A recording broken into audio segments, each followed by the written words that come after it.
We say we love each other. We say, all these things. But then again, you'll hear someone talk very bad about another Black business. And you don't talk bad about the people you love. At least I don't.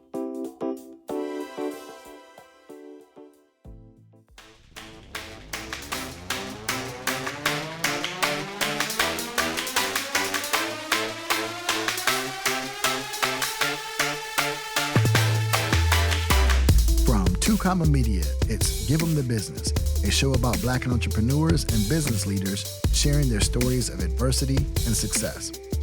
I'm Troy Evans, and on today's show, my guest is Veronica Woodruff, founder and CEO of Travelsist.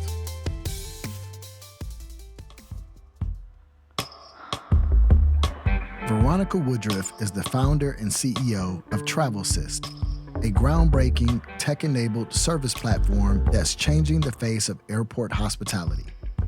What started as a personal frustration with how underserved travelers were treated, especially those with disabilities, language barriers, or first-time flyers, has grown into a company that partners with major airports to ensure every passenger feels seen, supported, and safe. But Veronica's story isn't just about travel. It's about grit. It's about building from the ground up, securing major contracts as a woman of color in tech, and leading with both heart and hustle. From raising capital to raising standards, she's creating a future where access is the expectation, not the exception. But she developed a taste for business as a little girl selling candy in California.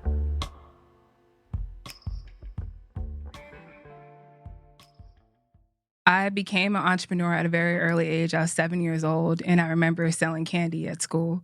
And I remember my dad taking me to Smart and Final then. I think there was a Costco, but at that time we went to Smart and Final, and I would get boxes of candy and I would go and sell it.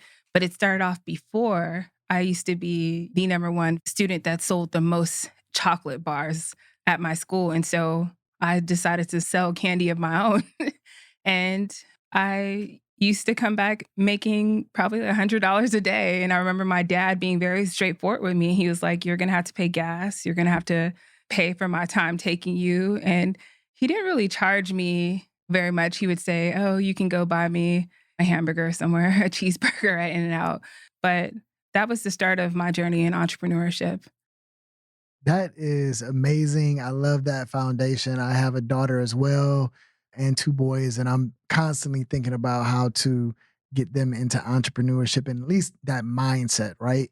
And you're telling me that your dad recognized in you your sales ability, which you got to be a good salesperson if you want to be a successful entrepreneur. At some point, you're going to have to convince somebody to believe in you or your product. But then at 7 years old, you're making $100 a day. With inflation adjusted, you might have been a millionaire back then. Yeah, maybe. I think I didn't have the right price point back then, but I was definitely striving just to get what I needed to get by. Or, I didn't like asking people for things besides purchasing whatever I was selling. I love that. And so you're one of three daughters in Southern California, getting an early exposure to sales. So did you know at that point in time that you would one day want to become an entrepreneur? No, I don't think so. I just knew I wasn't afraid to ask people for things. So also, I grew up Jehovah's Witness, and that religion is known for knocking on doors and speaking to strangers and witnessing to them, and I don't think I knew what I was doing then, but also at that age, I was also knocking on doors, and I was repeating what I was told to say, because at 7 years old, it's very hard to be a witness of anything because you haven't lived life yet. But just encouraging other people, whatever you're doing, keep going. People used to always open the door and listen to me talk at 7 years old. And I'm just like, okay. But I never had a problem speaking impromptu. And I think that's because, I was knocking on doors at an early age, or I remember going to the Kingdom Hall, which is their church, and being asked, can you go on stage and demonstrate something? And I would be like, okay, I'm not really prepared, but I did it. And it's very intimidating, especially at that age, to speak in front of an audience. It's very intimidating to speak to a stranger. It's very intimidating to create an ask to anyone. And if you think about business, that's what business is all about. You know, you have to know what you're asking for and you have to be confident enough to say it. Definitely. So you gained some insight into what it was going to take to have to make ask repeatedly over and over again as you matriculated through your young adulthood. Where did you decide to go to school? So I went to junior college because I played basketball. My parents, they were middle class and I was first generation college student. So I was being recruited for basketball and there was a coach who promised me, you know, if you come and play for me, I can get you into a Division I school. And so I did and we had an excellent team. So I ended up choosing to go to Cal State Monterey Bay, which is in the central coast of California. It was right after I lost my dad and I was being recruited by a few different HBCUs, but I wasn't ready to just, you know, take that leap and leave California. You know, I wanted to stay close to my family and my mom. And I remember speaking to an advisor at the time, and he was like, a smaller school will be good for you because you'll be able to have the one-on-one experience from professors, advisors, and then also a coach. But I ended up having a not so good experience when I went there. And so I strongly believe that the experience that I had gave me the grit and resilience to deal with people today that I've been dealing with and that I always deal with. So now when I meet them, people will say, oh, that person is hard to deal with. I'm like, I know how to deal with them because I had that experience very early on. So you touched on a few things there that I want to dive a little bit deeper into. So the first was that you went on a college basketball scholarship to school. What parallels do you see from sports as it applies to entrepreneurship? What things did you learn being a basketball player that you are able to apply today? I think just being on a team, there's no one person success story for anything. It takes a team to get things done. And a lot of times you have to make the most of it. So although I went to college on a basketball scholarship, I ended up getting a scholarship from LULAC. I ended up getting a scholarship from the NAACP. I ended up applying my knowledge and my skills and just meeting people and telling them what I want to do. I went to school for ethics and philosophy. And at that time, when I first went to college, I wanted to be a marine biologist. But when I got there, I started learning or taking classes that I thought were interesting. And then I changed my major. And I never knew how to connect the dots until now. Like, you know, who would have known that 10 years later, 15 years later, I was going to be running a company and that I would be confronted with ethics or making ethical decisions every single day. Do I want to sell my soul to make millions of dollars, or do I want to do the right thing and create a lane for myself and the people to come to follow? I would have never known that. But if it wasn't for me stepping out and venturing out, you know, meeting people, I remember these, you know, Monterey hosts some of the most wealthiest families in the world. They go and they live there. And I remember these people didn't know me. They would come to my basketball games. They would invite me to their house for like mansions. Like, it's unbelievable. You would never even think you walk into the front of a house and then their backyard is a cliff with the ocean behind it. You know, and I would ask them stories, you know, how were you able to accomplish these things? Like, how did you reach this much success? And you hear them, they leave from whatever country they were from. They came here, they started their journey, they started restaurants, they were entrepreneurs. And for some reason, they believed in me to offer me a scholarship to continue college in a different city from my hometown, but also provide support, answer questions. They showed up for me when I had no one else to be there, and they were complete strangers. I had a similar experience when I was in high school and I changed from a all black high school to a very wealthy non-black high school. And it really opened my eyes to what some possibilities were in terms of wealth or career paths and things of that nature. So that exposure that you just discussed and going to this wealthy neighborhood for school is very critical. And sometimes we overlook the importance of exposing young people to what the possibilities are. But when they can see it, they can actually start to dream more authentically about what those possibilities are. And you also mentioned you developed your grit and resiliency while there, having to overcome some obstacles. And myself being an entrepreneur, I know that that is almost 50, 60% of the battle, right? Just being able to stick with something long enough to overcome those initial hurdles and obstacles and whatnot. Tell me a little bit more about how grit and resiliency has played a role in your entrepreneurial journey. Yeah. So even when I was selling candy at 7, it wasn't permitted, but I did it. I didn't ask permission to sell. I just knew that kids wanted it and they were happy when they received it and they were going to ask me for it Monday through Friday for candy or chips or whatever I sold. You was pushing I was pushing the pushing drugs, the candy. the sugar. And then again, like growing up with my background, how I was raised, I was used to getting the door slammed in my face, very early on. And at first you get sad, like, what did I do? And then you realize it's not me, it's them. And then you realize the people who do open for no reason, whatever, they're crying and telling you, thank you for coming. Thank you. I needed this and I needed this now. And that one door that opens up was rewarding enough for me to continue to go during that phase of my life and continue to knock on doors. And so what led to your transition to Atlanta? So we lost my dad right when I was starting my freshman year, or actually my junior year of college. And my dad was from the South. So he was from Mississippi, Jackson, Mississippi at that. And my mom, she still had a connection and she wanted to move to the South. But she didn't want to move to Mississippi because, again, we're coming from California. We always lived in a nicer house with a swimming pool. And then moving to Mississippi didn't really offer that. And so she chose Atlanta. And she asked me right before I was graduating, can you just come and move with me out here? And I said, I don't know about that. And I remember telling my advisor at the time, and he said, oh, Atlanta is good. It's perfect for you. I don't know why he thought I would be an entrepreneur, but he did. He would always give me books about believing in yourself. And he was like, it doesn't matter. Anything that you want to do, you can do it as long as you believe in yourself.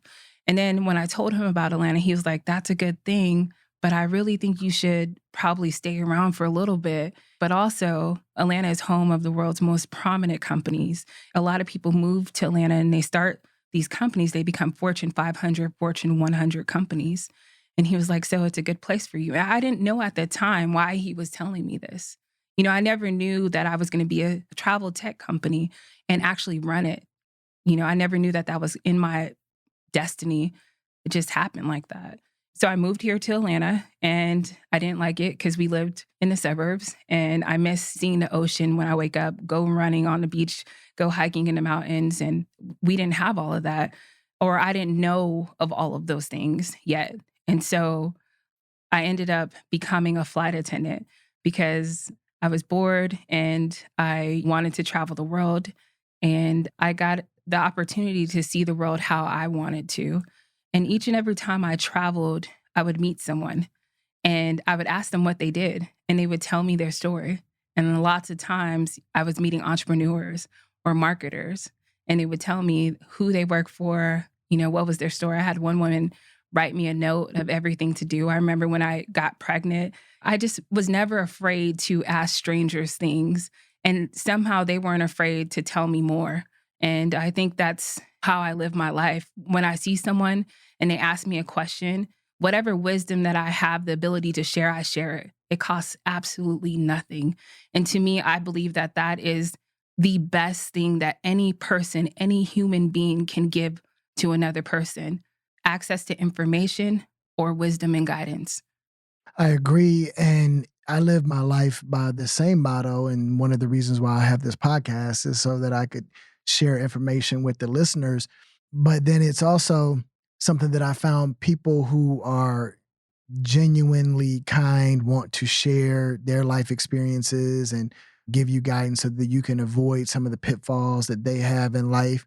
One of the things I wish our community did a little bit more of, though, was not gatekeeping, right? And not keeping the information a secret. And I think if we can embrace a more community approach to success, we'll have more opportunities for entrepreneurs to emerge. What are your thoughts on that? Oh, that's why when I told you, thank you for having me, I really meant it. I love everything that your intentions for this podcast, everything that you're trying to do. I know that multi-millions of people are going to listen to this podcast. And hopefully they'll listen to this episode because I think that this is a blockage in our community and our culture. And again, it's the gap that separates us from other prospering cultures. You know, it's one thing to support one another, but I think we say we love each other. We say, you know, all these things, but then again, you'll hear someone talk very bad about another Black business, and you don't talk bad about the people you love. At least I don't. If we're truly going to support one another, we take the steps to pull someone to the side and say, hey, I see you going down this path and I want to help you. Last year, I was going to make a deal and I went to this person for advice and he said it very firm and simple. This is not a good deal at all. You need to walk away. And at that time, I would have been paid hundreds of thousands of dollars. And the company did need it. Had I take it, you know, we would be in a different place right now. But because I respected his wisdom and I was able to listen to him and I was self-aware, I wasn't listening to him in a way where, oh, he's putting me down or, you know, he's trying to block my blessings or he's trying to steer my journey in the wrong direction. I listened and I accepted his guidance. And if it wasn't for my attorney, if it wasn't for me doing that, we would have been in a whole different place right now. And so one, I will always forever be grateful for that person. And then two, the other side of accepting feedback is, you know, you have to be open in receiving to someone else's opinion and you have to take it and use it however it can be applied for whatever phase of the journey that you're in. Agreed wholeheartedly. Let's dive a little bit more into your experience as a flight attendant. So did you get any international routes and were you able to travel globally? Yeah, I travel globally on my own. So me and my girlfriends, I like to say I lived the bachelorette life, you know? So when I wasn't working, we were in a different country and just meeting people. And again, like anytime we were swimming in the ocean and I was next to someone, I would have a whole conversation with someone who was an international trader. He worked at the stock exchange and he would tell me his whole story. Like he would work for 6 months and then the other 6 months he would build houses in the Dominican Republic or in Cuba. And, you know, just listening to different people's life stories, it helped me curate my path and what I want, especially what I want from my daughter as a mother, you know, and how we live. I definitely am not living the life that I was raised to live, if that makes sense. It does. So what countries or people stand out to you as far as influencing your path towards entrepreneurship? That's a good question. I think American culture is really inspiring because the people who I know, a lot of them started with nothing. Wherever I can get motivation or inspiration from, I'm constantly seeking it. I just came back from Japan.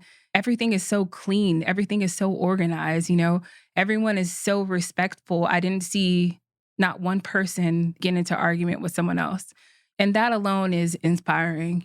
I don't think it's necessarily a country or a continent. I think it's just finding little things, little patterns, little systems that are remarkable and then just applying it to myself and applying it to the way I do business or my company, you know, my employees and inspiring them because when you have employees, you got to inspire them every single day, you know, especially when you have a startup, you have to continue to inspire them to work for you or to respect the vision, to keep going, you know, to do their best. It takes a lot of motivation. It takes a lot of things more beyond just a paycheck to get an employee to be a good employee. And what was the problem that you noticed while working in the airline industry that gave you the aha moment of, oh, there's a business opportunity here? This one particular day I was traveling with my daughter, I realized there was no dedicated assistance available and I needed it. She was an infant at the time.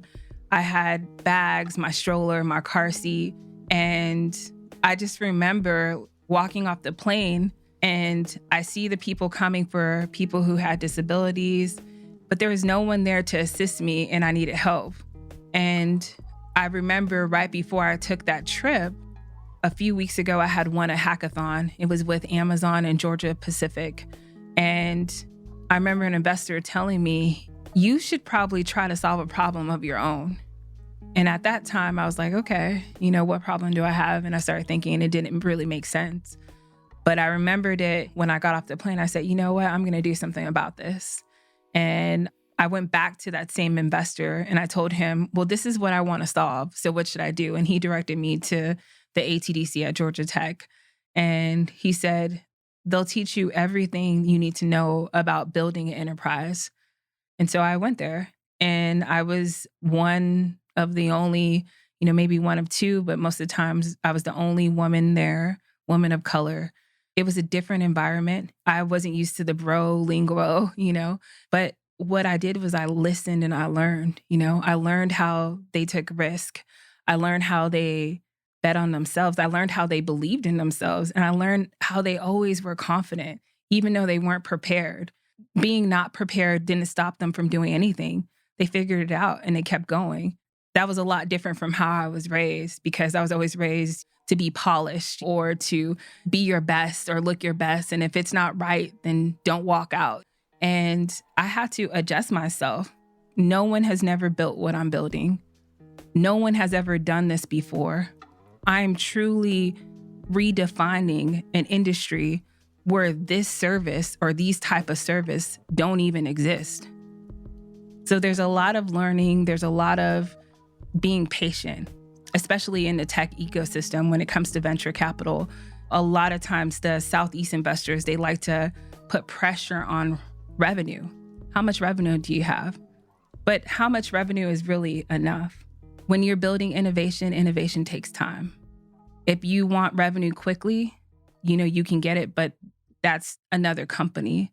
If you want greater results, and if you want something that's built to last under pressure, we started the company in 2018.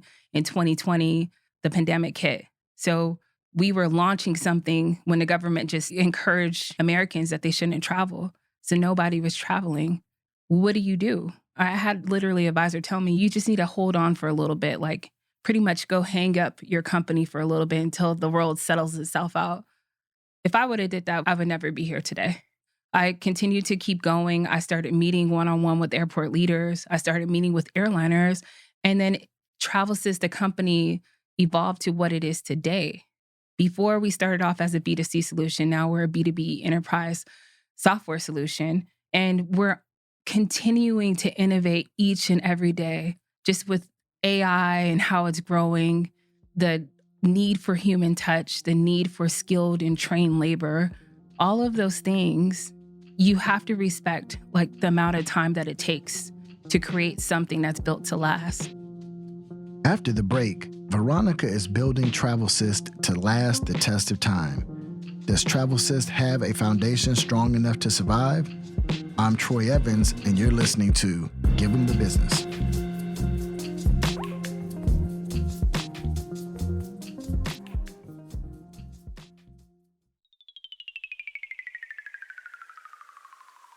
Give 'em the Business is sponsored by Oasis Vacations. Are you tired of vacation rentals that don't live up to the photos? We get it. That's why Vacation with Oasis is changing the game, offering luxury vacation homes in the world's most stunning destinations. No more surprises, no more letdowns.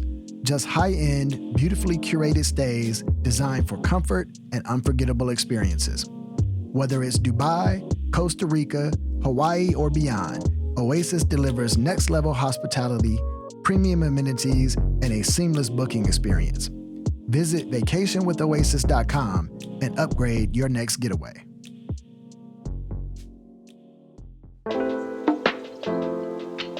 Give 'em the Business is sponsored by LRVP Investment Fund. Stop settling for mediocre returns and exorbitant fees on your investment. Take control of your financial future by investing in luxury vacation homes. Reduce your tax burden, earn double-digit returns, and enjoy luxury vacations with your family. To learn more, visit lrvpfund.com.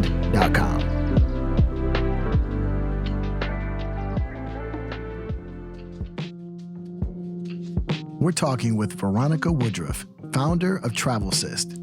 Travelsist started as a B2C company, but was that the right fit for long-term prosperity? We had a very niche offering in the beginning, and we went to airport and airline leaders and we pitched our offering, and they all came back to, well, can your travel assistants who are 1099 employees, can they push wheelchairs? Can they help with seniors? They just kept telling us their pain points. And we noticed, okay, if Atlanta is saying this and LAX is saying this, and all these other industry leaders are saying the same thing, we need to change our product. And so we went back, we did research. I had a team of Harvard interns and also Cornell interns, and I had them do specific research on demographics and the industry. And I started pitching it to investors. And this woman, Ariane Simone, she is one of our first investors. She said, I want to invest in you. And that's how we unlocked venture capital. And so we then use the capital that we raised to build the technology, and then we had to test it. And if you know anything about airports or any public sectors, it's very hard to test technology inside of a public sector. So we had to get support and also find ways to go around it to test our product. Because when you're building something in an industry they'd never seen before, something that's never been done before in that way. Yes, you can go to an airport, you can request for a wheelchair, but you have to go through several different channels. And yes, there are a lot of legacy suppliers that have been doing this for over 50 years. Why not do it a different way? We have so much technology, we have so much experience now. Why not do it this way in this environment? And so we took a bet. And the demand from people, the demand for industry leaders. I was going to all over the world, Singapore, Amsterdam, London, Spain, telling them about Travelsist, telling them what we're going to do, what we're building. And they were all excited and they wanted to learn more. And so it was validation, but it inspired us to critique our offering, to continue to grow it, and to continue to keep going because it wasn't always easy. We didn't receive a lot of support in some places. It was very hard. We had some people that weren't in our favor, that were just mean, very mean, unprofessional, made things hard for us, me in particular. And also being a woman in Atlanta building, there's still a lot of places where we don't get the respect that we deserve. And it stings a little different when you're sitting opposite from a Black man. I wish that we received more respect from Black male leaders, and that's not really happening right now. Just in the past year, a lot of Black female CEOs had to step down, or just Black female leaders, period.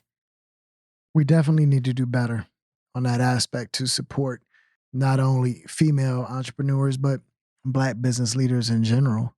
The path is hard enough and the obstacles are numerous enough that we don't need to be our own worst enemy in terms of that. Where did you pull on the strength to persevere and continue the journey? Oh, I prayed because those days I just couldn't understand why people would be so mean or non-supportive. I feel like there's a lot of gaps in our culture and specifically with age groups. These group of women that are this age and above, instead of reaching out and throwing their arm out to pull you up, they make things harder because they want you to experience things the way they had to. And then there's a group of women who are around my age that we all recognize that, but we're still afraid to bet on each other. We will not succeed if we don't collaborate. We will not succeed if we don't communicate, spread the word, spread information with other people outside of your small circle. Share the wealth. There's so much money out here. When I go to these different countries, when I see how they move, when I see groups of people making money together, beyond just tech. One thing, if I could go back in time and change where I'm at now, is I would have invested from the beginning in other things. Once I raised venture capital and I accumulated wealth for myself, I would have went back and betted on smaller businesses to help them. And I can do that now, and I am doing that now. But if I would have did that 5 years ago, imagine where they would have been now. So you talked about raising capital and taking your pitch and honing it. And refining your pitch based on the feedback that you were getting from your ultimate customer. How much money did you end up raising in your first round or two? So initially we raised 750 when we raised our first round, and that was like our pre-seed round. And then last year we went on to raise a total of 1.6 million in venture capital, but overall we've raised 2 million with non-dilutive funding. And so the vision being that Travelsist helps individuals navigate the chaos of airports with whatever their needs may be. Mhm. So it could be an individual needing help with young ones like you had, or it Mhm. could be elderly individuals, or it could be disabled individuals. Mhm. And whenever they need help getting from basically the car to the gate, Travelsys steps in and takes care of that problem for them. Yes, but it's the technology that powers that service. So talk to me about that technology. So most times when you're requesting any type of service at the airport, it takes about 45 minutes to request and receive it. Not only that, you have to go through several different channels to even request the assistance. So a lot of times you have to, enter it in your ticket information. And then when you get to the ticketing counter, you have to tell them again. And then you have to go somewhere and wait for the service to actually be rendered. Or if you're flying into a city, you have to do all those steps that I just mentioned, and then tell the flight attendant again, and then hope and wait that once the airplane door opens, that someone is going to be there to assist you. And oftentimes they're not. I've witnessed that on many occasions. Yep. And so Travelsys puts the power in the consumer's hand to be in charge of requesting that additional service and help without having to navigate the bureaucracy and inefficiency of the airport experience. Exactly. We're giving the power back to the people to control their very own experience. So instead of waiting 45 minutes, they're receiving a service in 4 to 5 minutes. And they have the ability using AI to chat and communicate exactly what they need. A lot of times we see requests from seniors who are in their 80s, in their 90s, and they don't want to be in a wheelchair because they are physically capable of walking, but they do need someone to guide them and support them and help them navigate through an unfamiliar environment like the airport. And maybe they may need a wheelchair as they're walking through the airport. Maybe they won't, but they want the ability to be able to request and receive services at their own demand. And that's what we provide. What we found is that there's a lot of passengers who need assistance, and it's beyond just mobility. A lot of times we get the business passenger wanting someone to just carry their own bags, and they're fully capable of walking and moving around the airport, but they just feel more comfortable and safe having an entourage, having a person right behind them, getting them from point A to point B. They don't want to ask anyone questions. They don't want to talk to anyone because they're either taking a call or they just need someone to tell them what to do to get them to their next destination or their next point in travel. And that's where we come in. So what is the business model if consumers are able to request directly? Mhm. How does Travelsist get compensated? So our model is very simple. We partner with airports and airliners. One of the reasons why is because we help them stay within ACA and ADA compliant. Our services do assist people with disabilities that fall under ADA. We also are aiding the senior population. So again, we're seeing about 30% of an increase of senior travelers. And a lot of times that demographic, that group of people comes with both mobility and just needs where we come in and we can assist them. So we partner with the airports and the airliners to provide assistance for anyone who has a disability and is over the age of 65. We also have another line of services, and this is our VIP services, where a person will come in and they'll pay a flat fee of $150. That provides up to 3 hours of services for the traveler during the duration of time that they're at the airport.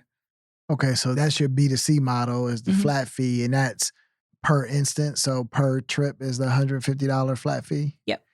And then do you also offer services such as like minor accompaniment from city to city or things of that nature?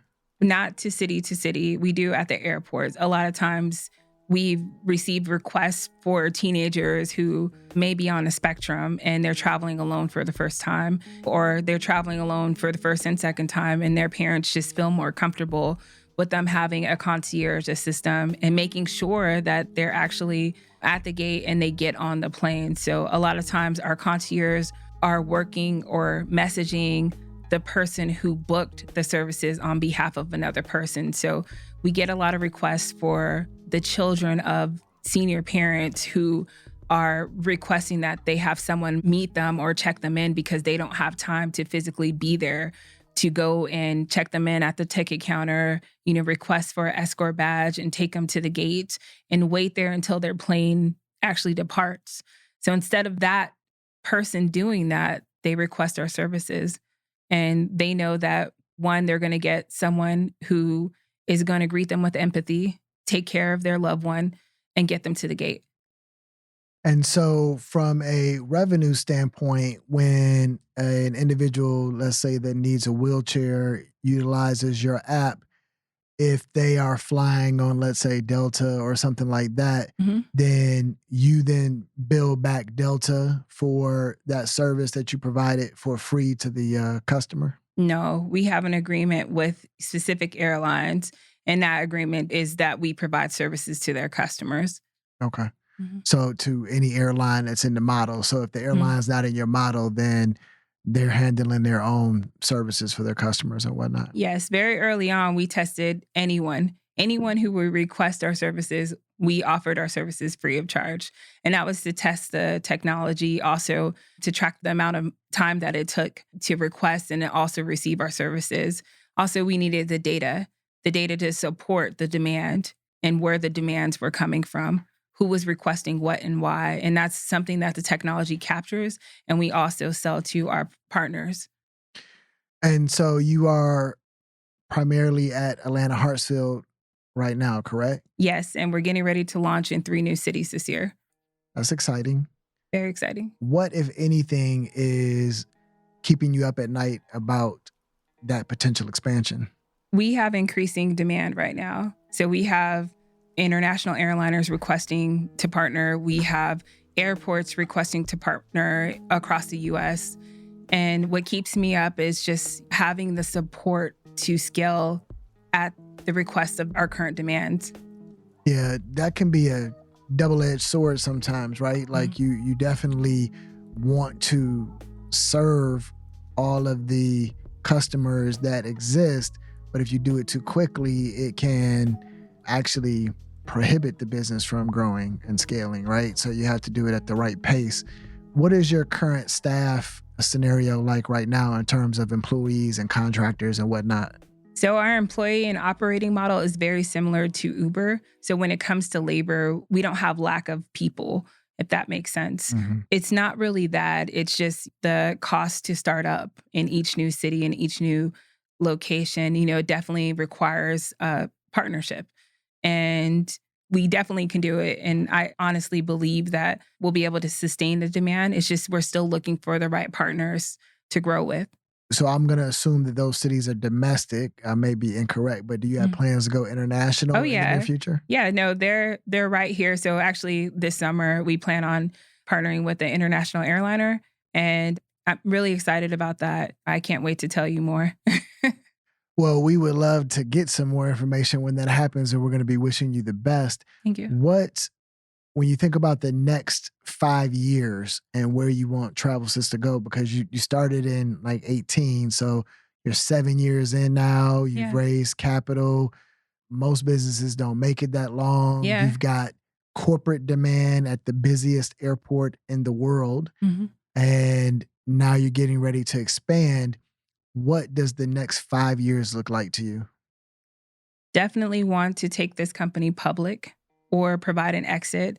Some of our first investors, they look like you and I, and they invested in funds that invest back in people like you and I. So my goal is to provide returns to all those people who betted on this company. The second thing is a lot of my first employees, they have ownership. And I told them they're actually inventors of what we created. I want to be able to return back their time and their efforts. And I just really want to create, generational wealth for multiple people.